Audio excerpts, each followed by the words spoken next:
আসসালামু আলাইকুম virtual viewers, সবাই কেমন আছেন? আজকে আমি আলোচনা করব থ্রি টেস্ট আম নিয়ে। নামটা একটু ব্যতিক্রমী, এর পেছনে অবশ্য কারণ আছে। কারণ যদিও এটা আমার কাছে পরীক্ষিত নয়, তবে নামটা এসছে যে কারণে সেটা হচ্ছে এই গাছে আম 3বার ধরে এবং 3বারের যে ফলন আসে 3 রকম টেস্ট হয়, 3 রকম স্বাদ হয় বলে এটার নাম হয়েছে থ্রি টেস্ট। আর এই ভ্যারাইটিটা মূলত থাইল্যান্ডের একটা ভ্যারাইটি, দেখতে অত্যন্ত চমৎকার এবং এর ওজন প্রায় 2 কেজির মতো হয়ে থাকে। আর এটা হচ্ছে একটা লেট ভ্যারাইটির আম।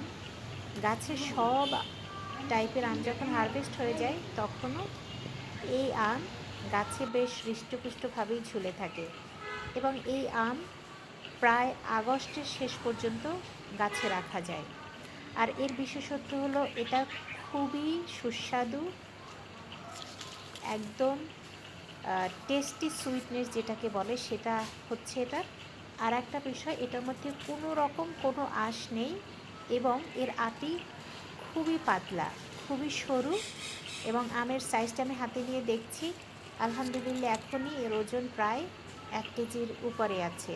এটা যখন আমি হারভেস্ট করব তখন এর ওজন প্রায় 1.5 থেকে 2.25 কেজির মতো হবে।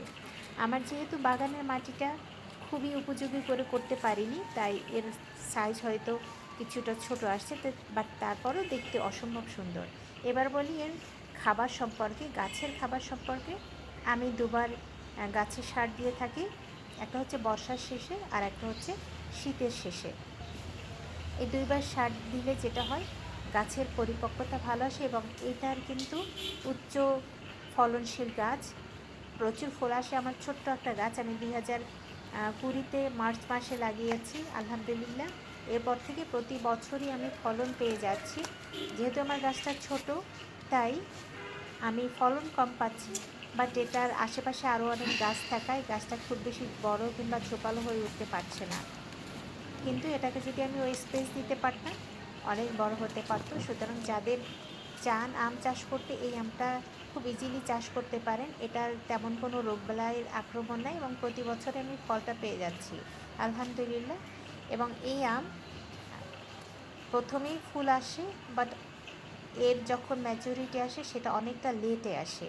এই কারণে গাছে অনেক দিন রাখা যায়, পরিপক্ক হওয়ার পরও মাসখানেক এই ফলটি গাছে রাখা যাবে। সুতরাং এই আমটি ইচ্ছা করলেই যে কেউ চাষ করতে পারে। ইভেন তো এটা ছাদ বাগানেও যদি 30% কম্পোস্ট, 20% গোবর, তারপর হচ্ছে 50% উপযুক্ত মাটি, বেলে দোআঁশ মাটি যেটা, সেটা অ্যাড করে যদি চাষ করা যায় তাহলে কিন্তু ছাদে ইনশাল্লাহ খুব ভালো এটা ফলন আমরা পেতে পারি। আমার এটার সাথে কাঠিমনের কিছুটা দৃশ্য আছে, কাঠিমন যেটা কিনা 12 মাসি আম। তবে হ্যাঁ, এটা আসলেই অরিজিনালি বাড়ি 4 বাংলাদেশের উদ্ভাবিত একটি আম। এটা 12 মাসই ফল আসে, একদিকে ফুল, একদিকে ছোট আম, একদিকে ম্যাচিউরড আম। আলহামদুলিল্লাহ এটা ছাদে কিংবা বাগানে চাষ করা যেতেই পারে, বাট আমার গাছগুলি সব বাগানেই আছে। আমি ছাদে কোনো গাছ রাখছি না, বিকজ আমার ছাদে অন্যান্য ফলের গাছ আছে। বাগানে মাটিতে আমার ম্যাক্সিমামই ফলের গাছ বলতে আম গাছই আছে, প্রায় 10টা মতো আম গাছ আছে। সুতরাং আমি আর ছাদে লাগিয়ে কী করব? আমি প্রায় 3-4 বছর পর্যন্ত আম আমাকে কিনতে হচ্ছে না, এখান থেকে হারভেস্ট হচ্ছে, আলহামদুলিল্লাহ। তো সবাই এটা ট্রাই করতে পারেন। আসসালামু আলাইকুম।